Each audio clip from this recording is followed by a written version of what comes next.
Yes, welcome back everybody to Altcoin Daily. My name's Austin. In today's video, I want to update you on what you need to know if you hold cryptocurrency, including Starbucks now going all in on the Polygon network, including Algorand having some liquidity issues with their crypto lender, as well as the latest updates happening with the ETH merge, and much more. So, like always, check the timestamps down below, hit the like button, and let's jump in, starting with the biggest news, Starbucks. Starbucks to offer NFT-based loyalty program using Polygon's blockchain technology. And this is huge, primarily because of just how many people use the Starbucks app daily.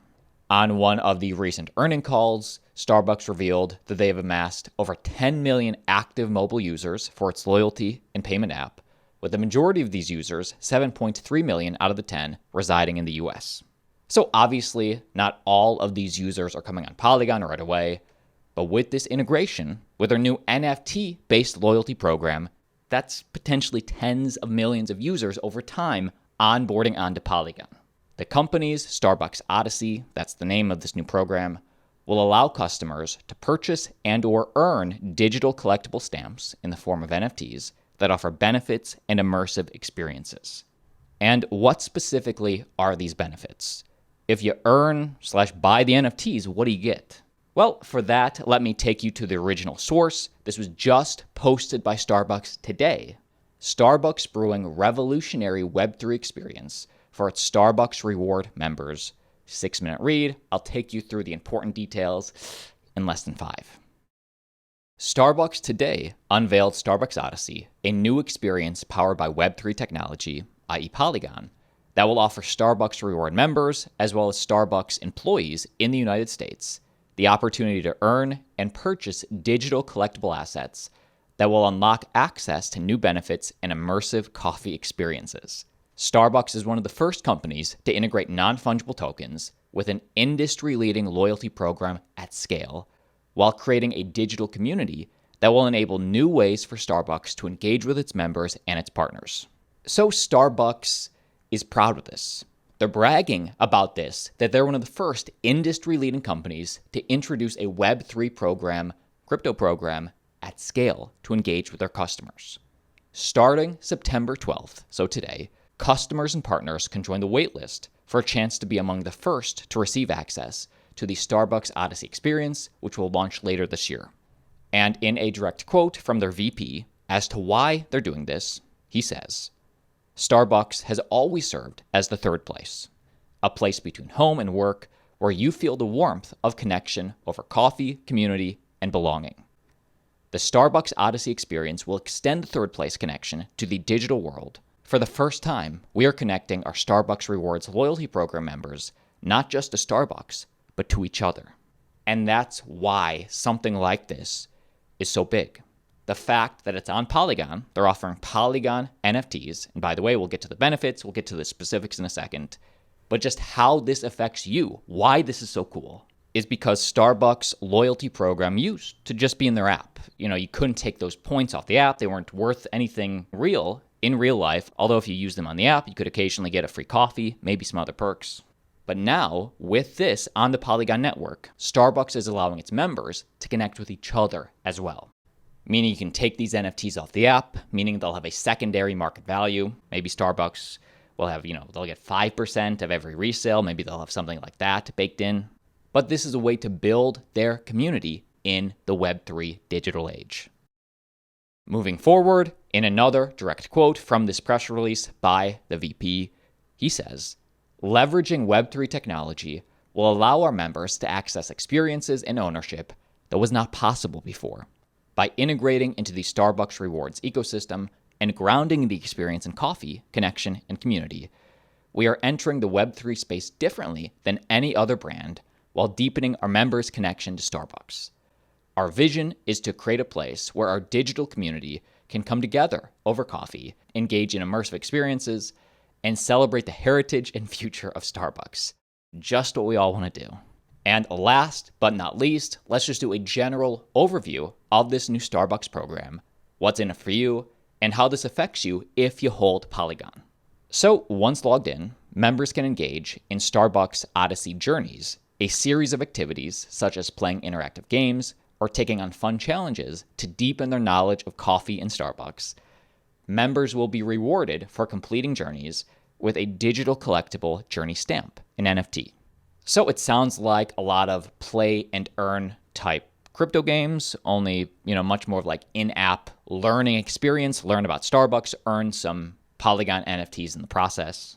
And if you don't want to earn, you can also just buy. Members can also purchase limited edition stamps, NFTs, through a built-in marketplace within the Starbucks Odyssey web app experience. Limited edition stamps will be available for all members to purchase directly with a credit card. No crypto wallet or cryptocurrency will be required, which is awesome for mass adoption because the majority of people still do not own crypto in the world. But what this does mean is that Starbucks owns the Polygon, owns the MATIC, and once you purchase these NFTs, you or their user base will then indirectly or pretty much directly buy the Polygon yourself as you're buying a non-fungible token on Polygon. Now, for those of you who follow us on Twitter, I did put out earlier today, Starbucks owns MATIC. That's on our Twitter, link down below. Be sure to subscribe. And somebody, rightly so, questioned me. What are your sources?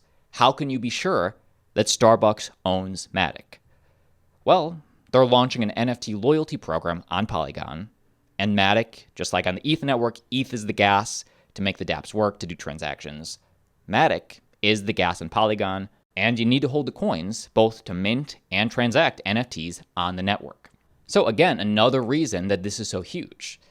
A red flag to it's not a big red flag, but something that does need to be worked on eventually is because there is no crypto wallet, that would lead me to assume that maybe you can't withdraw the NFTs on the secondary market off of the app, although they do have their own built-in marketplace. So I have more questions. We will have to see how all of this integrates to the outside world, or if it'll be a closed system, which again isn't really what Web3 is about.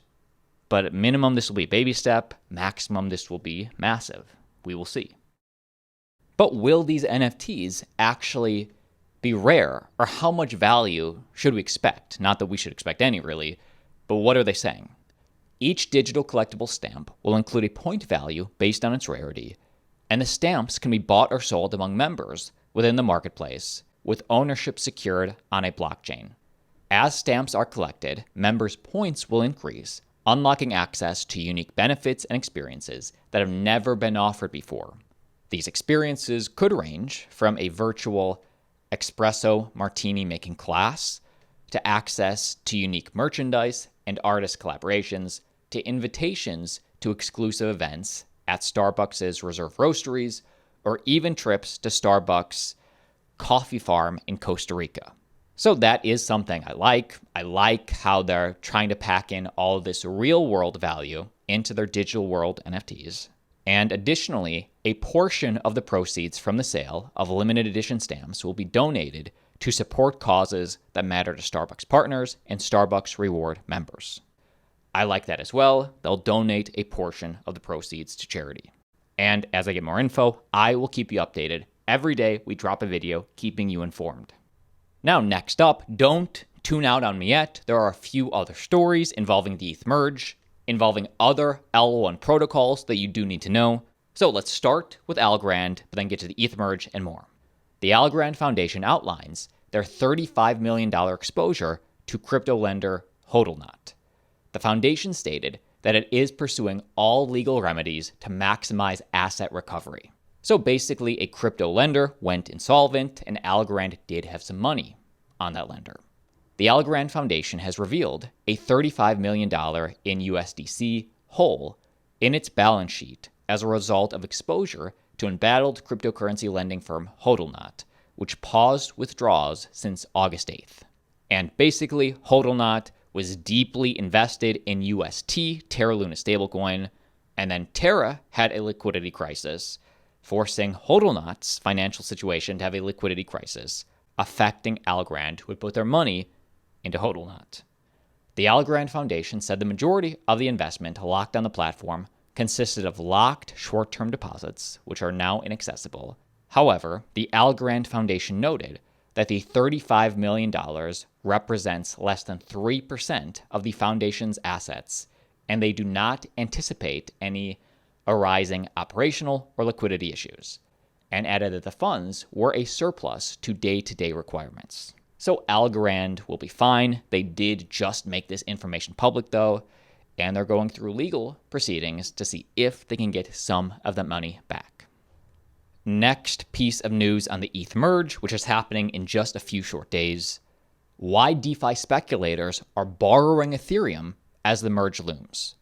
DeFi degens are borrowing ETH in hopes of getting airdropped a new coin if there's a contentious fork after the merge. Now, pools are limiting the borrowing. So let's unpack this. What does this mean? DeFi degens are keeping a close eye on any possible fork in the ETH network.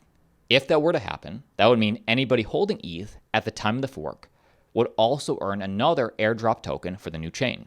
We've seen this in crypto time and time again. And also, just because you get a coin, if there's two coins, doesn't mean that coin has value. For example, we've seen this over and over, people forking the Bitcoin network, but truly it means nothing in the long run. For those who were trading crypto back in 2017, you'll remember that Bitcoin holders earned free Bitcoin Cash, Bitcoin Gold, and even something called Bitcoin Diamond, thanks to various forks of the original cryptocurrency. And while all those coins had value, maybe for the first days, if not weeks, possibly months, it wasn't Bitcoin. It was a new chain. It was an altcoin, essentially, with the Bitcoin name.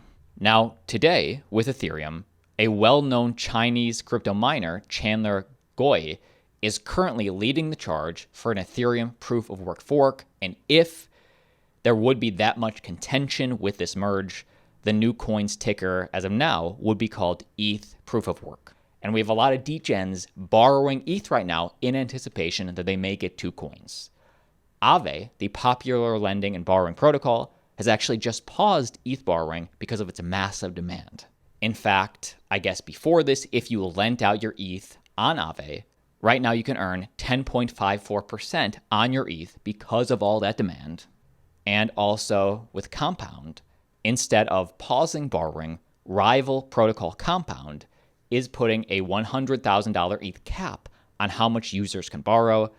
The current proposal also stipulates that if the platform's utilization rate hits 100, meaning there's so much demand, which some expect will happen, then the cost to borrow could rise to over 1,000%. So crazy speculation into the ETH merge right now. By the way, there are huge risks if you're lending out your ETH or borrowing ETH at this time. High utilization rates still pose two key issues. First and foremost, as soon as 100% of all funds in a pool are in use, meaning there's incredible demand, depositors won't be able to withdraw their money out of the system right away. Second, high utilization rates can cause liquidation problems for these platforms, and just in general, a huge lack of liquidity.